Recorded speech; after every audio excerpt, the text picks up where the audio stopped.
You grew up in a small village in Devon. I did. Near Dartmoor. But you once tried to condemn Devon to room 101. I failed. What does that tell us about your attitude? It tells you that I had a very lonely upbringing that I now trade on TV for a living, really.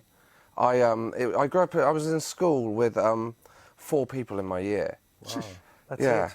I bet that was, bigger class size than that. 36 or something. Yeah. 36. I know, my education was free, Michael, so it was like... No, mine too. So was Oh, was it? God.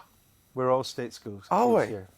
Oh, wow. All grammar school boys and girls. See, but this is the thing, we're all trading on being state school. No, you just raised it, so we thought we'd answer the question. Has your Devon accent been a plus or a minus?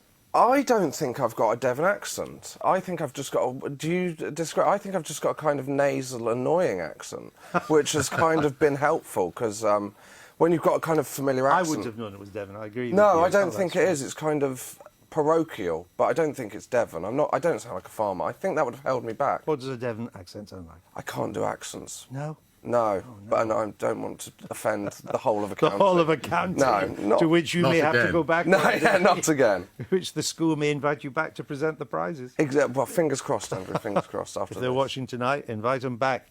What did you make of the report this week that that people recruiting for top jobs seem to prefer to recruit people without regional accents? I think it doesn't surprise me. Obviously, it's quite a sad situation like that. I mean, I've not been in the job market for some time.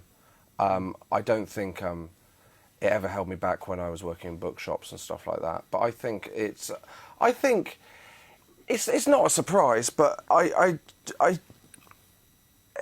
mean, is that news? Did we not presume that? I'm not saying it's more than the accent.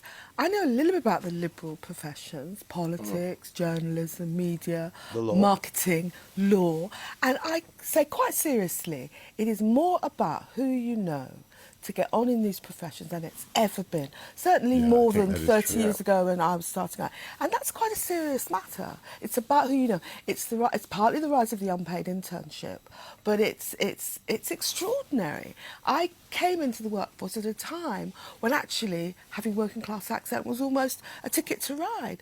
And now you come into the BBC, and who are the young people? I mean, they're very nice young people, but who are the young people you see? Yeah, no, there was a tendency in the little film, by the way, to confuse polish and posh.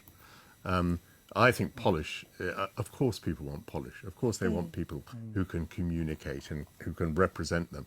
And I must say, if there was one thing that I would hope people came out of school with, it would be some polish, a little bit of self-confidence, an understanding of how to communicate with other people. I think in my profession it's almost the opposite. As a stand-up comedian, it's an advantage to have a regional accent maybe, or to sound working class, because I think having a posh accent, people like, say, Miles Jupp or someone, he has to almost address it because it puts people off. It makes you... But it still helps to know people. It still helps to know people. That is my point. That's why I'm here tonight. The accent thing is superficial. It's about who you know. Yeah. Well, people change their accents. It's been interesting. There was always a tradition of sort of aspiring working class, lower middle class kids getting elocution lessons. Margaret Thatcher got elocution lessons at once. Did you get elocution lessons? I did not. You did not. It just sounds like this naturally. Whereas there are others, you see a lot of public school kids who want to have a bit more street cred are kind of dumbing down their accent.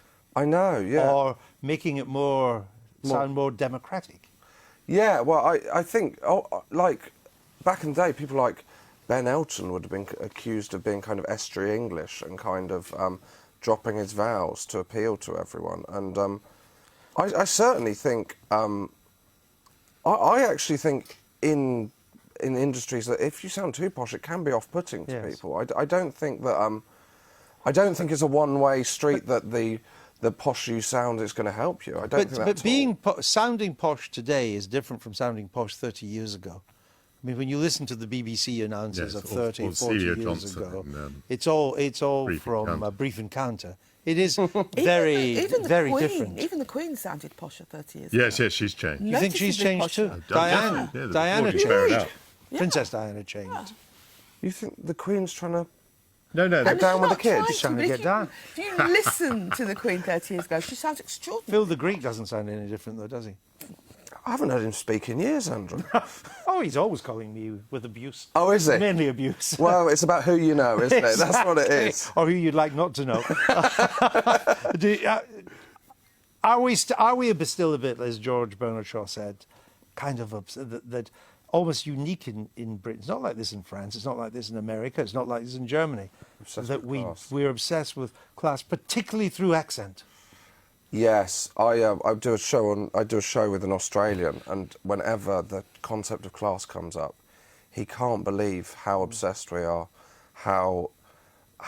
what a large chip. I mean, I'm bog standard middle class, but I can still feel I've got a chip on my shoulder that I can't get rid of really about it. See, the most I think we've kid ourselves about other societies. I mean, the only other country I know fairly well is Spain.